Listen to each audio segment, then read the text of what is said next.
Le premier article concerne 10 best practices sur quand on build une API REST. Euh, je trouvais que c'était plutôt pertinent quand on attaque un projet back-end et qu'on va commencer à builder son API REST. Je pense que c'est bien d'avoir ces principes en tête. Euh, Encore une fois, on peut toujours les appliquer a posteriori, mais bon, déjà quand on build une API REST, normalement on est un peu au fait de l'état de l'art de ce choix tech. Euh, mais, euh, mais bon, on peut passer à côté de choses et donc cet article est là pour nous rappeler tout ce qu'il faut pas rater et qui plus est, si possible, de bien suivre ce qui est fait. Bon.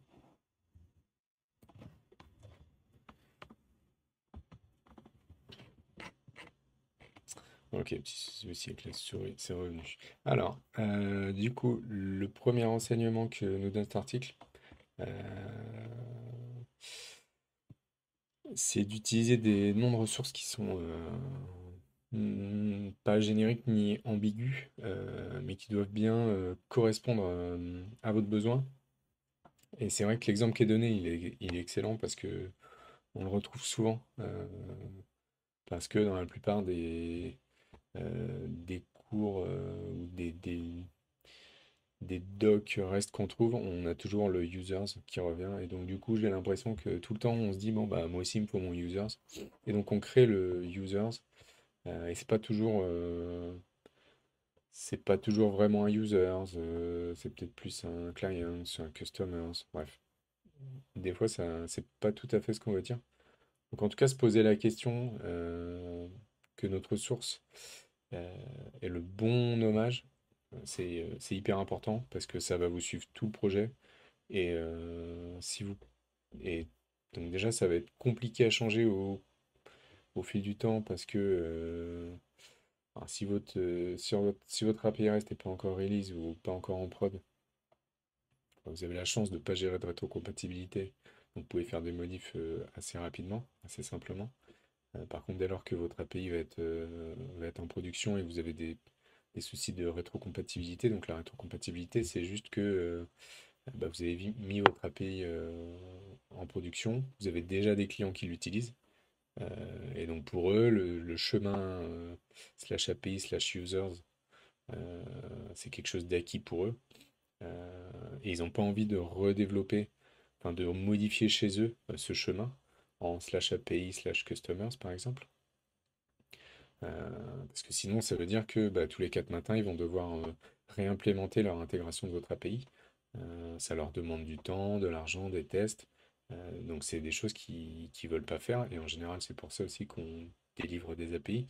C'est qu'on définit ce contrat et on essaie de pas trop le faire bouger euh, par rapport à la première version qu'on release. Donc si vous n'êtes pas encore en production, que vous n'avez pas encore ce souci, eh ben, tant mieux pour vous. Vous êtes libre de, de pouvoir bouger ça facilement. Par contre, dès lors que vous êtes en production, ça sera beaucoup plus compliqué ensuite pour faire cette modification. En plus, c'est un souci qui est plutôt technique, même si les fonctionnels peuvent le comprendre assez facilement. Euh, Vous aurez difficilement du budget pour aller faire ce genre de modifs techniques, qui en plus ont de l'impact chez les clients. C'est tout ce que les gens n'aiment pas en général. Donc, bien nommer dès le début, c'est hyper important. Je pense qu'en début de définition d'API, il ne faut pas avoir peur de passer du temps sur ces sujets, même si ça vous paraît un peu idiot, de passer du temps là-dessus. Des fois, ça peut, voilà, quand on build aussi une API, on a plein de choses hein, derrière à faire. On a beaucoup d'implémentation, des soucis techniques à gérer, etc. On a plein d'autres choses à gérer que le nommage de son API. Et pourtant, euh, cette définition d'API, c'est quelque chose qui va rester. Donc c'est hyper important qu'elle soit bien définie dès le début. Voilà pour le premier point. Alors le second, il est un peu moins irrémédiable puisque non, en fait, il l'est tout autant. C'est moi qui me trompe. C'est de bien suivre en tout cas Les méthodes HTTP, donc qui sont get, post, put, delete, patch, et je crois que j'en oublie certainement, qui sont censés correspondre à certaines applications, donc le get pour récupérer une ressource, le post pour créer une ressource, le put pour updater une ressource existante, et le delete donc pour delete une ressource. Le patch aussi est utilisé. Et donc suivre, en tout cas bien intégrer ces méthodes HTTP, je dirais que c'est plutôt simplifier la tâche de la personne qui va intégrer votre API. Parce qu'il ne va pas se poser la question à chaque fois qu'il intègre une ressource, donc users ou je sais pas ce que product, si on se dit qu'on est sur du, euh, sur du e-commerce, qu'on aurait des produits, etc. Et donc il sait que bah, pour récupérer un produit, il fera toujours un get, pour en créer, il fera un post, etc. Donc pour lui, ça simplifie l'intégration de votre API. Ça montre aussi que vous, côté design de l'API, bah, vous avez suivi correctement l'état de l'art de comment créer une API REST. Mais en tout cas, le gain il est plutôt pour la personne qui va intégrer votre API. Pour vous aussi, quand vous allez tester, hein, euh, si vous faites des tests via Postman, des BDD automatisés, bah, vous allez savoir que pour récupérer un truc, ce sera un get, pour créer, ce sera du post, etc. Et en général, bon, c'est des trucs qui sont quand même assez basiques, je pense. Le versionning de l'API, ça c'est malheureusement quelque chose dont on pense pas tout le temps au start d'un projet. Euh, j'ai vu beaucoup de projets où d'ailleurs l'API pas versionné. Euh, Parce que, alors déjà on peut venir l'amener, on peut l'amener après. Euh, c'est pas quelque chose qui est irrémédiable. Vous pouvez dans un premier temps oublier le versionning de votre API.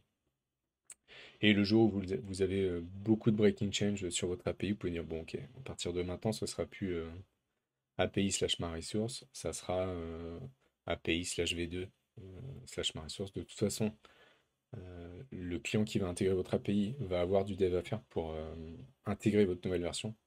Donc que vous lui changez le chemin maintenant, ça va pas lui changer grand-chose. Donc vous pouvez le faire a posteriori, ce qui est une bonne chose.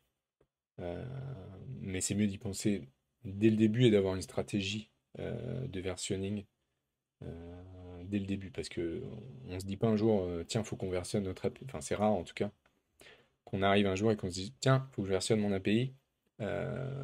Donc je vais créer une nouvelle version. Ah, on n'en avait pas aujourd'hui, c'est pas grave, je vais rajouter mon slash v2 et j'envoie en prod.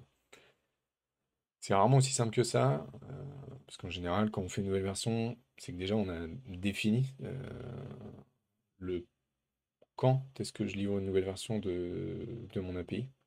Donc est-ce que j'attends d'avoir X breaking change ou est-ce que mon API, je veux changer son paradigme, ça peut être plein de choses. Je veux qu'elle devienne stateless, voilà, ce genre de modification. Euh, et ensuite, pour moi, la complexité ensuite de versionner les API, bah, c'est qu'on est censé maintenir les deux versions, en tout cas pendant un moment. Parce que je connais pas d'API ou en tout cas dans le monde professionnel où on dit bah voilà du jour au lendemain celle-ci elle n'existe plus, il faut utiliser celle-là et en plus maintenant c'est du stateless ou c'est tout autre chose. Bref, c'est c'est assez rare. Enfin moi j'ai jamais vu ça. Et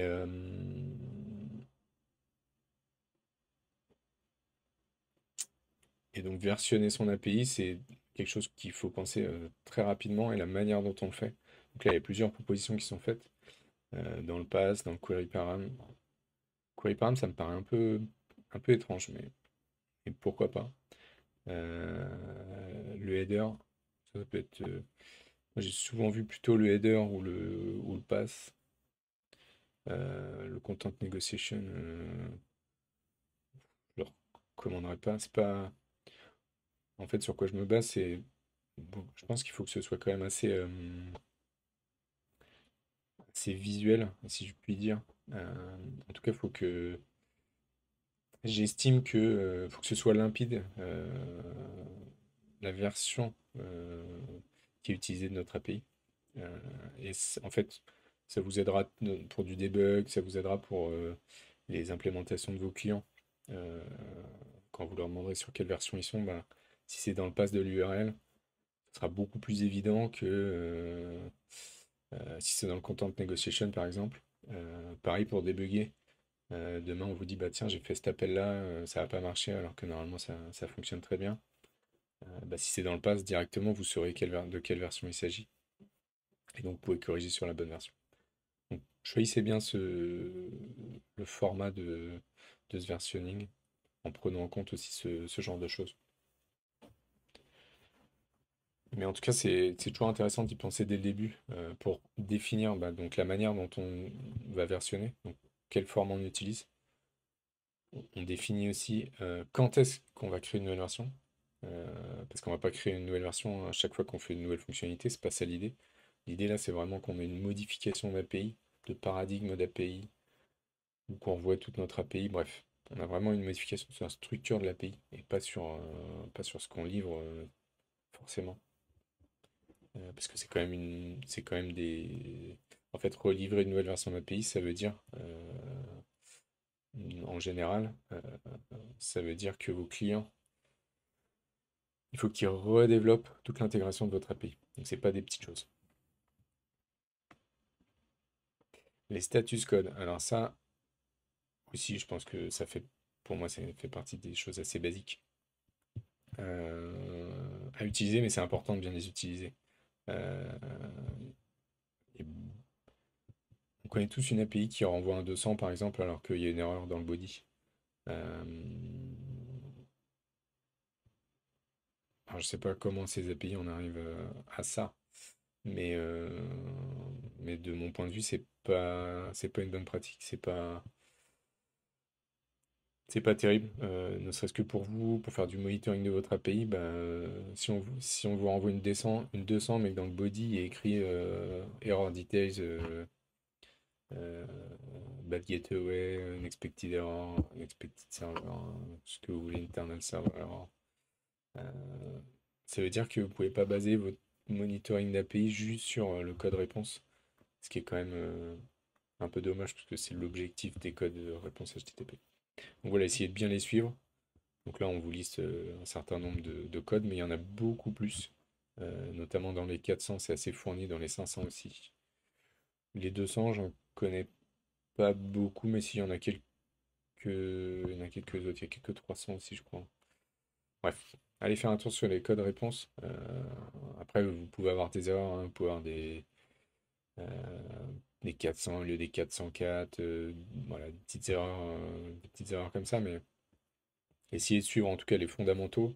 Les fondamentaux sont justement ceux qui sont listés ici, de manière à ce que votre API, euh, vous sachiez quand elle va bien, quand elle va pas, vous sachiez débugger facilement votre API, c'est toujours plus simple. De faire du debug d'API quand les status codes sont cohérents. Vous pouvez faire des filtres beaucoup plus rapidement, vous pouvez voir l'état de votre microservice euh, assez simplement, juste en filtrant sur les codes de sortie HTTP. Alors ça demande un petit travail dans le développement, qui n'est pas très important. Mais ensuite, ça porte ses fruits à pas mal d'endroits. Et en plus, vu que ça fait partie des bases du build d'une REST API, il y a plein de tooling qui tournent autour de ce genre de trucs, qui vont filtrer automatiquement les 500, les 400, les 200, qui vont vous dire si votre API va bien, etc. Là, on fera peut-être un peu de... on fera peut-être une petite séance sur le tooling autour des API REST. J'en ai en tête là, notamment que j'ai vu juste avant de commencer le shot là. Ça m'intéresserait de le voir avec vous et puis de voir un peu ce qu'il existe comme autre tooling autour des API REST. Alors ensuite, on vous dit de bien choisir votre convention de nommage. Donc ça, je pense que ça se prête pas qu'aux API REST dans le développement général. On a toujours des conventions de nommage. C'est bien de les définir en début de projet. sans y passer un temps fou. Et en tout cas, de rester constant, constant avec ce que je disais dans de précédentes vidéos. Euh, D'être constant dans ses choix, c'est important. De suivre ce qui a été, euh, ce qui a été préconisé au début d'un projet. Euh, c'est aussi intéressant. Ça ne veut pas dire qu'on ne peut pas remettre en question des choix techniques, mais ça veut dire qu'il faut respecter pour la compréhension de tous. Parce qu'un projet, c'est pas un développeur dans son coin qui y travaille, c'est une équipe de développeurs. Et donc, pour que tout le monde puisse bien suivre l'état du projet, il faut que tout le monde suive les mêmes normes. Donc, c'est important de suivre ça.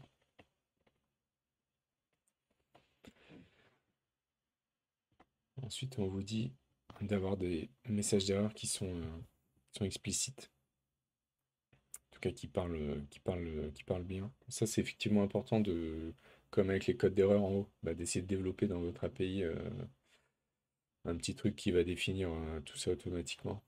Donc un code d'erreur, un message d'erreur et un status code qui va avec, de manière à ce que vous puissiez déjà réutiliser ces codes à différents endroits de votre API.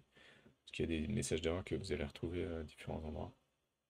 Typiquement une base de données inaccessible, si vous avez 3-4 microservices qui tapent une base de données, vous allez pouvoir utiliser ce code un peu partout. Donc voilà, n'hésitez pas à passer du temps à développer cette stack technique autour des erreurs. Je pense qu'il y a peut-être même des choses qui existent déjà sur Internet, avec des choses préconçues.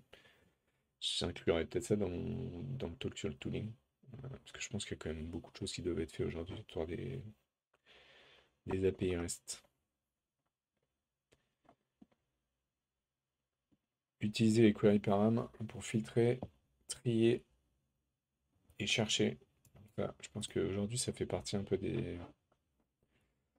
Enfin, c'est bien rentré dans les mœurs, ce genre de choses. Je ne veux pas m'étendre beaucoup plus là-dessus. Éventuellement la pagination, parce qu'on n'est pas tous obligés d'avoir la pagination, mais le filtre et le tri, c'est pas important de respecter ça.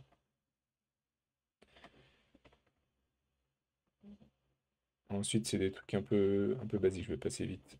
Sur l'authentification et les autorisations, selon votre projet et votre API, à vous de définir quelle authentification et système d'autorisation vous voulez mettre en place.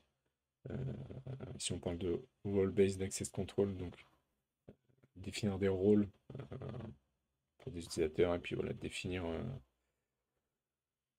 pas trop granulaire mais suffisamment granulaire pour que ça matche avec vos différents clients API. Ouais, et toujours le rôle chapeau qui a tous les rôles et puis ensuite on descend petit à petit de manière plus fine pour définir les autorisations autour de chaque rôle. Do not maintain state, ça dépend de ce que vous faites, c'est pas toujours simple à faire, mais c'est effectivement une bonne reco d'avoir une API stateless de manière à pouvoir scaler facilement effectivement votre API. Parce que si elle n'a pas state, ce sera beaucoup plus simple. Et enfin, documenter votre API. Donc ça, pareil, ça va recouper, je pense, avec la petite vidéo qu'il faut que je prépare sur le tooling à propos des API. Mais la documentation d'API, c'est hyper important. Et ça, c'est important pour vos clients qui vous intègrent. Mais c'est aussi très important pour vous en interne. Définir chaque service de votre API, ce qu'il fait, les cas limites, des exemples. Tout ça, ça prend du temps. C'est souvent sous-estimé. Mais il faut vraiment prendre le temps de faire ça, de manière à ce que votre API soit pas très rapidement inutilisable. Voilà pour cet article autour des API REST.